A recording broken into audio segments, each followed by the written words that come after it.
El estado natural. Por U. Krishnamurti. Extractos de diferentes entrevistas con U. G. realizadas en India y Suiza entre 1977 y 1980. Preguntas extravagantes. _. El estado natural no es el de un ser autorrealizado ni el de un realizado que se ha convertido en Dios, no es el resultado de una culminación o de una adquisición. No es un estado llamado a la existencia por un esfuerzo deliberado de la voluntad. Está ahí, presente, es un estado vivo, un estado que no es más que la actividad funcional de la vida. Y por vida no entiendo nada abstracto, es la vida de los sentidos, que funcionan con naturalidad, sin la interferencia del pensamiento. El pensamiento se entromete en los asuntos de los sentidos, tiene una finalidad lucrativa, dirige la actividad de los sentidos para sacar provecho de ellos y los utiliza para asegurarse una continuidad. El estado natural es un estado de no conocimiento. No sabes verdaderamente qué es lo que miras. Puede darse el caso de que me pase una hora mirando un reloj de pared, sin saber qué hora es y sin darme cuenta, ni siquiera, de que se trata de un reloj. En mí no hay más que ensimismamiento, ¿qué es lo que estoy mirando? Pero la pregunta no se plantea así, en frases contrapuestas por palabras. Todo mi ser es un enorme y único punto de interrogación. Es un estado de asombro, de perplejidad, precisamente porque no sé qué es lo que miro. El conocimiento que había adquirido en otro tiempo está relegado a un segundo plano, salvo en caso de necesidad. Se trata de un estado inconexo. Si usted me pregunta qué hora es, puedo decirle las 3:30. La respuesta vendrá con la rapidez de una flecha y volveré inmediatamente a mi estado de no conocimiento, de admiración. Usted no sabría comprender la inconmensurable paz que hay dentro de usted y que es su clima natural. Su esfuerzo por establecer en usted un estado de espíritu apacible no hace más que introducir la tribulación. Puede hablar de paz, crear en usted cierto estado de espíritu y decirse que está en paz, eso no es paz, sino violencia. Es inútil practicar la paz. No tiene sentido practicar el silencio. El verdadero silencio es explosivo, no es ese silencio de muerte al que se aferran los buscadores espirituales. Estoy en paz conmigo mismo. Dicen, hay un silencio formidable. Siento la experiencia del silencio. Todo eso no quiere decir nada. El estado natural es volcánico, está en constante ebullición, la energía, la vida, estas son sus cualidades peculiares. Puedes preguntarme cómo lo sé. No sé. La vida es lúcida. Digamos que es consciente de sí misma. Lo que lo agota es el mecanismo repetitivo del pensamiento, pero, ¿qué puede hacer usted para salir de él? Esta es la sola y única pregunta y cualquier respuesta que se le dé no hace más que reforzar el movimiento del pensamiento. ¿Qué podemos hacer entonces? Absolutamente nada. Este movimiento es demasiado fuerte, tiene una fuerza vital acumulada durante millones de años. Usted se encuentra completamente impotente y ni siquiera es consciente de su impotencia. Si usted pudiese estar en estado de conciencia pura durante un solo segundo, una sola vez en su vida, su continuidad se desmoronaría, la ilusión de la estructura de las experiencias, del yo todo se derrumbaría y volvería a caer en el ritmo del estado natural. Este estado, en el que no sabe qué es lo que ve, este es en realidad la pura conciencia. Si reconoce lo que ve, está de nuevo experimentando el pasado, lo que sabe. ¿Qué es lo que hace que vuelva una persona a su estado natural, una persona y no otra distinta? No lo sé. Tal vez esté inscrito en las células. Es acausal. No es, por su parte, un acto voluntario, usted no puede provocarlo. No hay nada que pueda hacer. Puede desconfiar del hombre que le diga cómo ha llegado a ese estado. Hay una cosa de la que puede estar seguro, no lo sabe ni él mismo ni tiene posibilidad de comunicárselo a usted. En la estructura del cuerpo hay un mecanismo de disparo. Si se detiene la estructura de la experiencia, automáticamente entra en funcionamiento el otro proceso. A partir de ese momento, el funcionamiento del cuerpo es completamente diferente, sin que intervenga el pensamiento salvo cuando sea necesario para comunicarse con alguien. Usando una fórmula de boxeo, no tiene que hacer más que tirar la toalla. Nadie puede venir en su ayuda ni puede usted tampoco ayudarse a sí mismo. U.G. Krishnamurti dice, usted se convertirá en usted mismo cuando sufra el choque provocado por el descubrimiento de que la herencia global de la especie humana es un error. Esa revelación que amanecerá en usted y le golpeará como un rayo mostrándole que su dependencia de la cultura, sea oriental u occidental, es responsable de su situación, le hará ver todo claro. Esto influye en el conjunto ya que una nación es la prolongación del individuo y el mundo no es más que la totalidad de las diferentes naciones. No existe relación entre dos flores, y de nada sirve comparar u oponer esas flores únicas que la naturaleza de tiempo en tiempo hace brotar. A su manera esas individualidades tuvieron un impacto, aunque nosotros no veamos más que unas colonias mezquinas que se dedican a luchar unas contra otras. ¡Qué pobre resultado! ¿Quién cree usted que podría salvar este mundo? Interlocutor dice, ¿es una colonia de flores? U.G. Krishnamurti dice, cada flor tiene su perfume particular. Y si no fuese por esa herencia de la que estamos tan orgullosos, hubiéramos tenido muchas más flores. ¿Qué valor tiene una de estas flores para la especie humana? Podemos verla, admirarla, escribir un poema sobre ella o pintarla, podemos también machacarla, tirarla, y alimentar con ella nuestra vaca, pero ella permanecerá siempre ahí. Parece no tener ninguna utilidad para la sociedad, pero ahí está. Si no hubiera sido por la cultura el mundo hubiera producido muchas más flores, de diferentes especies, diferentes variedades en lugar de la única rosa de la que usted está tan orgulloso. Usted quiere acomodarlo todo a un modelo único. ¿Por qué? La naturaleza hubiera podido engendrar de tiempo en tiempo flores diferentes, cada una, única a su manera, hermosa a su manera. Esta posibilidad ha sido destruida por esta cultura que tiene al hombre tomado por el cuello y le impide deshacerse de su pasado. Interlocutor dice, ¿quiénes han sufrido una transformación tal, tienen características comunes? U.G. Krishnamurti dice, esa pregunta no se presenta. Si yo intentara compararme a un santo sería mi tragedia. No pertenecemos a una fraternidad común ni a ninguna comunidad de ese tipo. ¿Qué puede haber de común entre una rosa, un junco y una flor silvestre? Cada uno tiene una belleza particular, una belleza que le es propia. Que usted prefiera una u otra, es ya otro asunto. Yo nunca tomo la iniciativa en una conversación. La gente viene y se sienta alrededor mío, pueden hacer lo que les plazca. Si de repente alguien me hace una pregunta, trato de responderle haciéndole ver claramente que su pregunta no tiene respuesta. Me limito pues a reformular, a reestructurar la pregunta antes de devolvérsela. No es un juego, ni me preocupa convencer a nadie para que comparta mi punto de vista. No deben tomar mis palabras al pie de la letra. La confusión se instala en aquellos que lo hacen. Deben examinar cada palabra, cada frase para ver si tiene alguna relación con la forma en que ustedes funcionan. Deben examinarlas, pero no están en condiciones de aceptarlas. Desgraciadamente es algo que se toma o se deja. Ven que me encuentro en una situación difícil, no puedo ayudarlos, y todo lo que digo no es sino fuente de malos entendidos. Un individuo no puede vivir escondido en una cueva, debe vivir en el mundo. Aunque no tenga ningún sitio donde ir. Es una flor particular.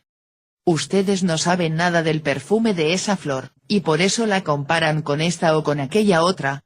Es todo lo que ustedes saben hacer. Pero cuando algún día dejen de hacerlo, dejen de tratar de comprender qué tipo de flor es esta y cuál es su perfume, verán surgir una flor completamente nueva, no una copia, no una rosa ya conocida que tantos miran, ni un junco. ¿Por qué toma la rosa tanta importancia? Porque a todo el mundo le gustan las rosas. En el momento en que dejen de comparar y de imaginar qué flor es esta y de definir su perfume, serán capaces de ver una flor totalmente nueva que no tiene que ver con todas las que la rodean. ¿Cuál es exactamente la pregunta? La respuesta está siempre contenida en la pregunta. Así no tengo que darla. Lo que habitualmente hago es reestructurar la pregunta y volver a formularla de tal manera que les parece no tener sentido. Y así descubrirá usted por sí mismo y sin que yo se lo diga, que su pregunta no tenía ningún sentido. Todas esas preguntas que ustedes formulan aquí, deben ser sus preguntas personales. Solo así el diálogo puede tener algún sentido. Deben ser sus preguntas. Así pues, ¿tienen ustedes alguna pregunta que sea suya personal? ¿Una pregunta que nadie más haya formulado? Interlocutor dice, hay tantas preguntas que despiertan el interés de la gente, y que nosotros sentimos que son las nuestras propias. U.G. Krishnamurti dice, pues no lo son. Descubrirán que no son en absoluto vuestras preguntas. No existe el cuestionante. Fue él quien creó la respuesta, y fue él quien vino a la existencia partiendo de la pregunta. No estoy tratando de jugar con las palabras. Ustedes conocen la respuesta y esperan de mí una confirmación, o algún tipo de luz sobre un problema personal, o simplemente sienten curiosidad. Si intentan entablar algún diálogo conmigo por alguna de estas razones, pierden el tiempo, deberían ir a ver a un erudito, un pandit, un hombre cultivado, ellos sí están en condiciones de arrojar un chorro de luz sobre tales cuestiones. Lo que me interesa en este tipo de diálogo es ayudarlos a formular su pregunta, una pregunta que sea verdaderamente personal. En lo que a mí respecta no tengo problemas. Vengo a sentarme aquí ante este vacío. Pero no vacío en el sentido en que ustedes empelan este término. La vacuidad y la plenitud no son dos cosas diferentes. No pueden establecer una línea de separación entre el vacío y la plenitud. Aquí no hay nada, nada. No sé lo que voy a decir. No tengo una exposición preparada. Lo que ustedes obtengan de mí, es asunto suyo, no mío. No existe nada que yo pueda considerar como mío. Es propiedad de ustedes ya que es su respuesta que han extraído de mí. Yo no la quiero para nada. Todo ocurre como en cualquier acto reflejo, ustedes hacen la pregunta, y la respuesta surge. ¿Cómo funciona esto? No lo sé.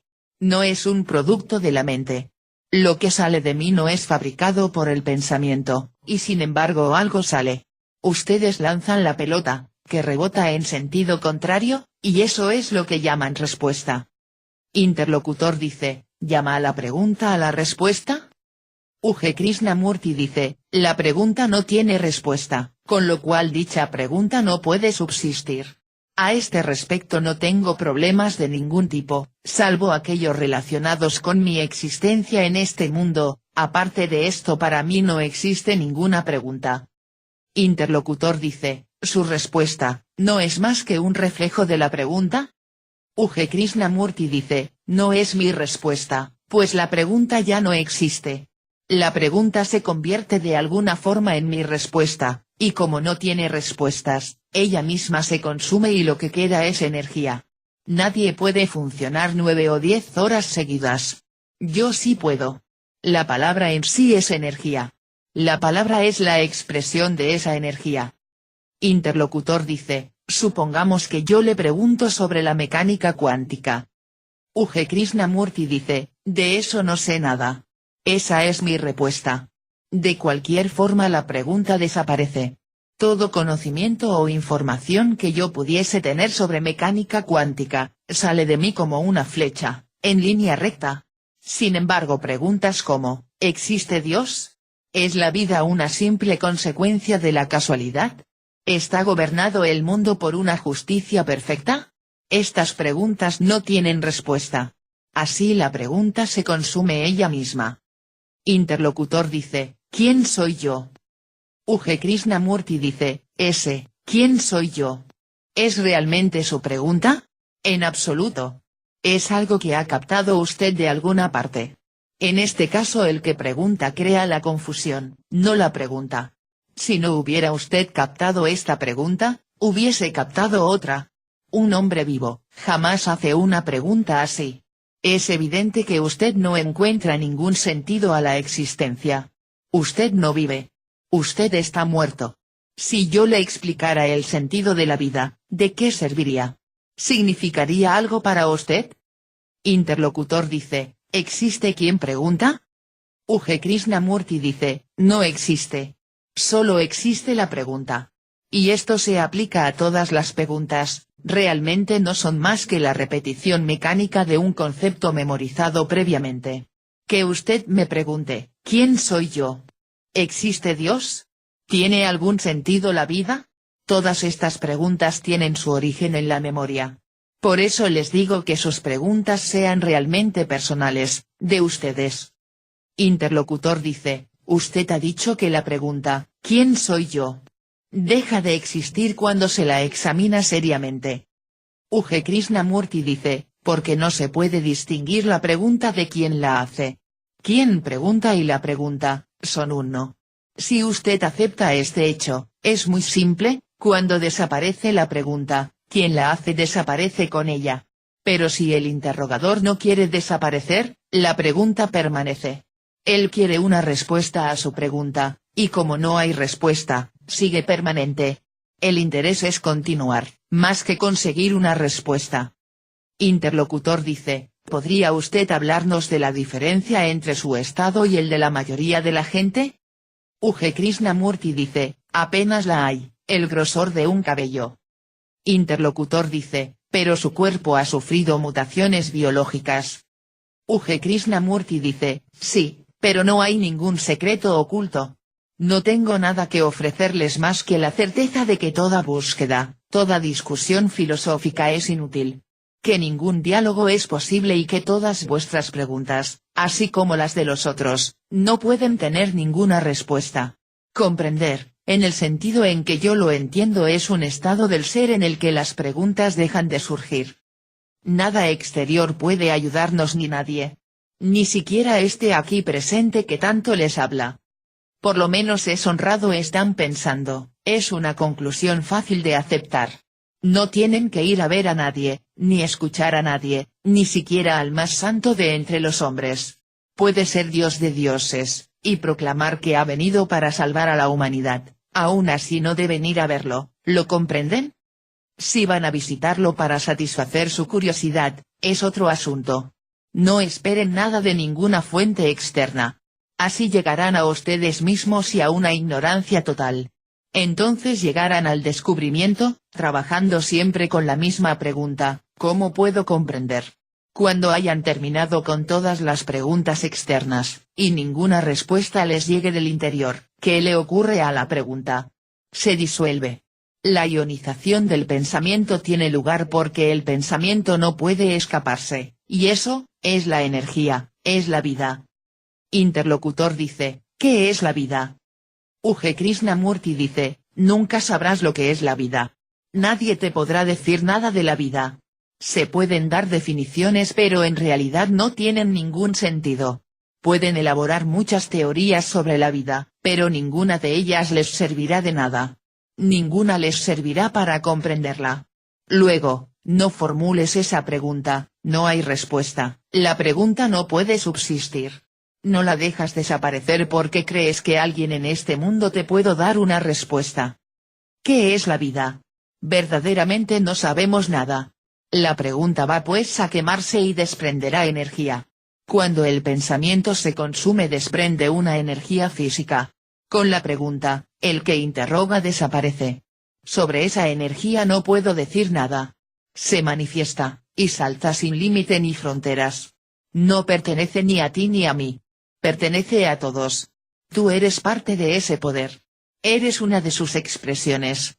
Como una flor, pero de otra manera, así eres una de sus experiencias. Lo que está detrás de todo esto, es la vida. Pero, ¿qué es? Eso, jamás lo sabrás.